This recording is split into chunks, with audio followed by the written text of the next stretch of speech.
الحمد لله رب العالمين، نحمده سبحانه وتعالى ونستغفره ونستهديه ونعوذ بالله من شرور أنفسنا ومن سيئات أعمالنا.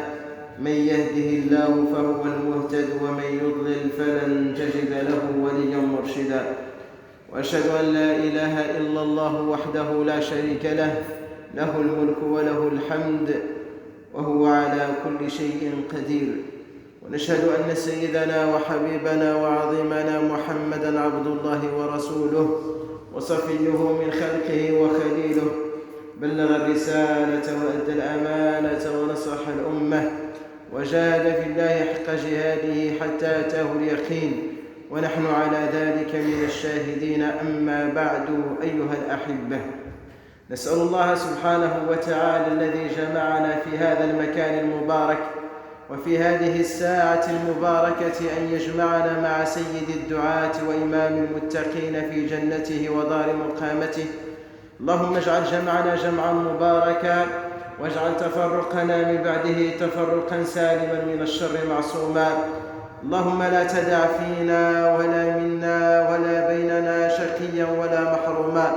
اللهم إنا نسألك علما نافعا وعملا متقبلا ورزقا طيبا ودعاء مستجابا وقلبا خاشعا وعينا دامعة يا أرحم الراحمين يا ذا الجلال والإكرام. ثم أما بعد، أحبتي في الله، في غزوة من غزوات رسول الله صلى الله عليه وسلم، بعدما ذهب الكفار عاد أو رجع الكفار إلى معسكرهم، ورجع المسلمون مع رسول الله صلى الله عليه وسلم إلى معسكرهم، بدأ الصحابة يتحدثون عن رجل من المسلمين، وقالوا بأنه ما كاينش شي واحد اللي دار الخدمة اللي دار هذا الرجل هذا في هذه الغزوات، فقد جاهد وكافح ونافح وقاتل.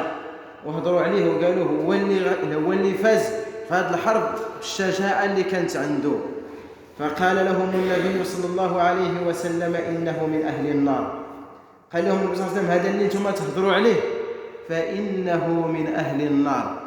نض واحد من الصحابة قال لصحابه، قال له أنا غادي نتبعو نشوف شنو هو السر أنه رغم أنه في الجهاد إلا أنه من أهل النار. فتبعوا فيما مشى يتبعوا في الغزوة، فيما مشى يتبعوا. فكان هذا الرجل هذا يجاهد حتى أصيب بجروح. قاسوا شي واحد من المشركين وجرحوا وما قدرش يحتمل ويتحمل الجرح، الألم ديال الجرح ما قدرش يتحمله. هز السيف ديالو وقفوا على يده وهو يتلاح عليه كما تنقولوا، تلاح عليه ودخلوا السيف ديالو في الجوف ديالو وقتل راسه. فجاء هذا الرجل اللي كان تابعه جاء عند النبي صلى الله عليه وسلم قال يا رسول الله أشهد أنك رسول الله.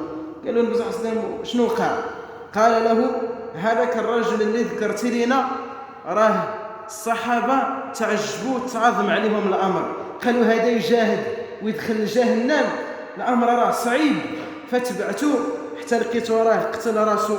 فقال النبي صلى الله عليه وسلم إن الرجل لا يعمل عمل أهل الجنة فيما يبدو للناس.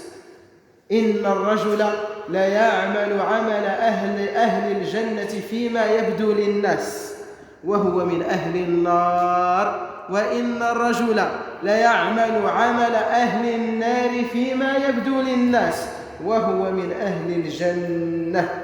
أيها الأحبة، موضوع خطبتنا هو الانتحار.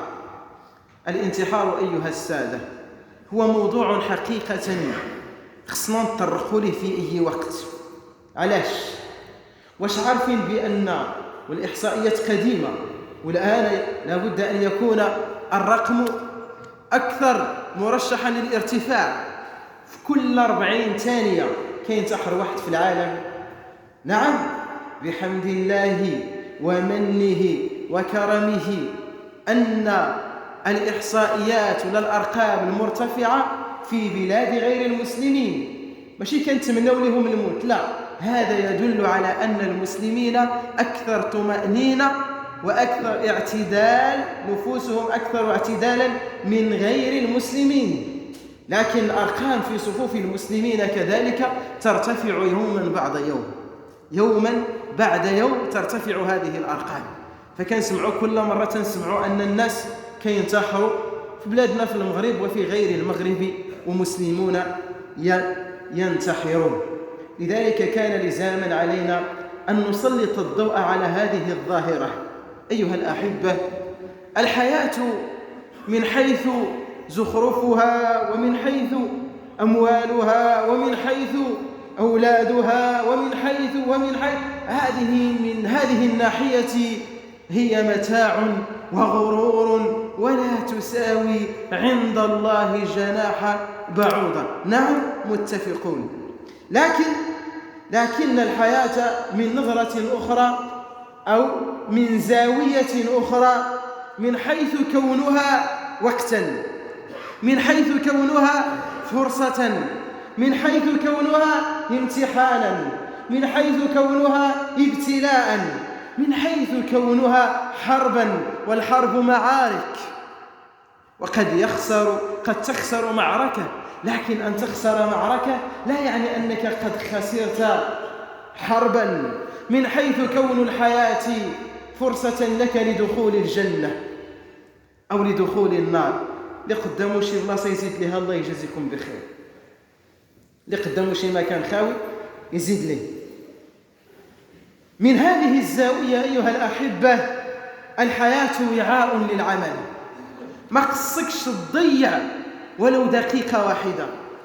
أتعلم أيها الحبيب أن الدقيقة 90 كما أن في مباراة كرة القدم في بعض الأحيان هذوك دقائق الوقت البدل الضائع فاش تيفوز هذاك الفريق اللي كان خاسر، ربما 3-0 و4-0 تيكون خاسر، وفي ديك الدقائق البدل الضائع الوقت البدل الضائع ديك 4 دقائق ولا 5 دقائق تنقلب النتيجة. فكذلك الإنسان هذيك الدقيقة تقدر هذيك الدقيقة الأخرانية تفوز بها فيها بالجنة، وتقدر هذيك الدقيقة الأخرانية تضيع فيها كل شيء، كما دار هذا الصحابي اللي قتل راسه في الدقائق الأخيرة. طبيعة الحال كان غيموت لكنه عجل لنفسه وقتل نفسه فحرم خير الاستشهاد وخير الشهادة. لذلك أيها الأحبة الحياة وعاء العمل، وكل دقيقة في هذا الوعاء لا يقدر بثمن، ويجب أن نغتنم كل هذه الدقائق. الحياة امتحان، والامتحان لا بد له من الصبر ولا بد له حتى من الاصطبار، ولا بد بعد هذا الصبر وبعد هذا الامتحان أن يأتي النجاح والفوز والسعادة والراحة. الحياة أيها الأحبة ابتلاء، والابتلاء لا بد له من الصبر، إنما يوفى الصابرون أجرهم بغير حساب. من هذا المنظور أو من هذه الزاوية رأى الأنبياء والصالحون الحياة أنها فرصة لرفعة الدرجات، أنها فرصة للفوز بالجنات، أنها فرصة لرفع رصيد الحسنات. هكذا كانوا يشوفوا الأنبياء والصالحون. لذلك إدريس عليه السلام أخبره ملك من الملائكة أن إدريس كان ياخذ الأجر ديال دوك الناس اللي كاينين في الزمان كاملين، داك الشيء اللي تعبدوه في ذاك النهار هو تياخذ محل الأجور ديالهم، يعني أجر عظيم جدا. فإدريس أراد أن يستزيد من الخير، بغى يزيد من الخير، فقال لجبريل: يا جبريل بغيتك ترفعني لله سبحانه، أطلب منه الزيادة في العمر. قال له: بغيت الزيادة في العمر من أجل ماذا؟ باش يتزادوا عنده الحسنات. قال له: أريد أن أطلب منه الزيادة في العمر. فصعد جبريل بإدريس عليهما السلام، فاش وصلوا للسماء الرابعة تلاقوا مع ملك الموت وهو نازل من عند الله عز وجل، فسلم ملك الموت على جبريل ورد جبريل السلام. فقال له ملك الموت: فين انت غادي؟ قالوا: أنا غادي عند الله سبحانه وتعالى. قالوا: لاش؟ قالوا: راه معايا إدريس بغى يطلب الزيادة في العمر. فقال له ملك الموت: سبحان الله، وننقول الله عز وجل أمرني أن أقبض روح إدريس في السماء الرابعة. وقلت: كيفاش غادي يطلع للسماء الرابعة؟ فإذا هو يصعد إلى السماء الرابعة، فقبض ملك الموت روح إدريس في السماء الرابعة. لذلك ليلة الإسراء والمعراج لقي رسول الله صلى الله عليه وسلم إدريس في السماء الرابعة. هذا كله ليس حبا في الدنيا، إدريس ما بغاش زيادة حبا في الدنيا، إنما استزادة في الخير. أخي الحبيب، إياك أن تضيع هذه الفرصة. في الحقيقة فرص الدنيا إذا ضيعت فرصة قد تأتيك فرصة أخرى، وإن كان المثل يقول أن فرصة العمر تأتي مرة واحدة في العمر، كذلك فرصة الحياة، كذلك فرصة الحياة. عندك فرصة واحدة وعندك حياة واحدة، حياة العمل، الحياة الثانية حياة الجزاء. عندك حياة وحدة تعيشها، فرصة واحدة فقط تعيشها. لذلك فاش سيوصل الإنسان تخرج روحه ماذا يقول؟ تحضره الموت ماذا يقول؟ يحتضر ماذا يقول؟ رب لولا أخرتني إلى أجل قريب، يا رب زيد لي شوية. يدرك أن هذه الفرصة قد انتهت، هذا حضرته الموت ويطلب الزيادة، فكيف بك أن تعجل هذا الموت؟ مهما بلغت مشاكلك، كم مكنوا المشاكل ديالك، كم مكنوا الهموم ديالك، كم مكنوا الديون ديالك، كم مكنوا الأحزان ديالك، كم مكنوا الذنوب ديالك، فاعلم أن أمامك فرصة للنجاة. عندك تقول هذه الأخرالية وما بقى فين نزيد، كلا والله. يعلم أن عند اشتداد الأزمات يأتي الفرج. واسمع إلى قول ربي وربك سبحانه: فإن مع العسر يسرا إن مع العسر يسرا. توكيد بإن وتوكيد بإعادة اللفظ. فإن مع العسر يسرا إن مع العسر يسرا. اشتدي أزمة تنفرجي قد آذن ليلك بالبلج. عند اشتداد الأزمة يأتي الفرج. مهما طال الليل فلا بد من طلوع الفجر، ومهما اشتدت الغيوم فلا بد من بزوغ الشمس.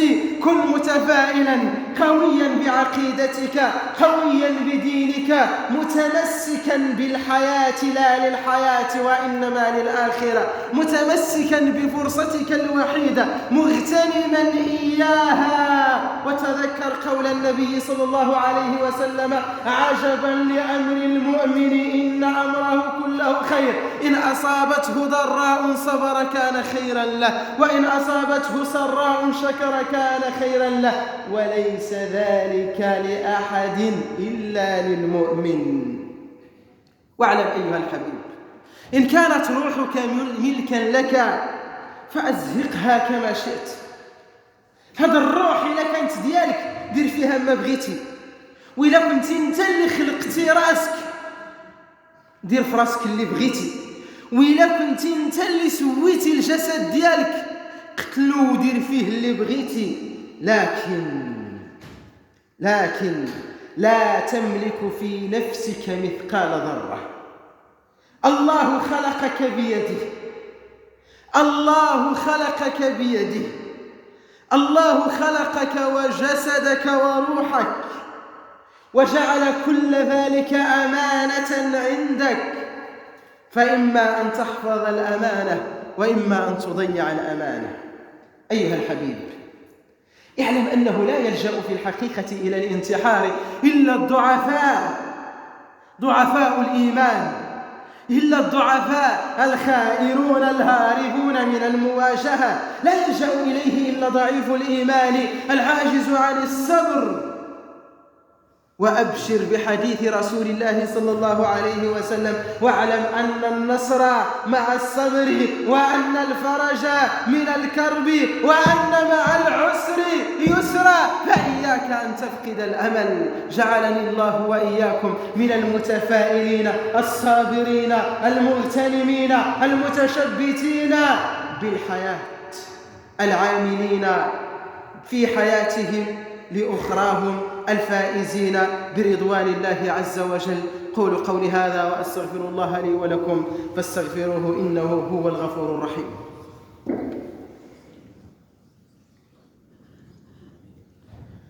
الحمد لله رب العالمين، والصلاة والسلام على نبينا الأمين وعلى آله وأصحابه ومن اهتدى بهديهم واستنى بسنتهم إلى يوم الدين. أما بعد، إخوتي الأفاضل، يقول ربنا تبارك وتعالى: يا أيها الذين آمنوا لا تأكلوا أموالكم بينكم بالباطل إلا أن تكون تجارة عن تراض منكم، ولا تقتلوا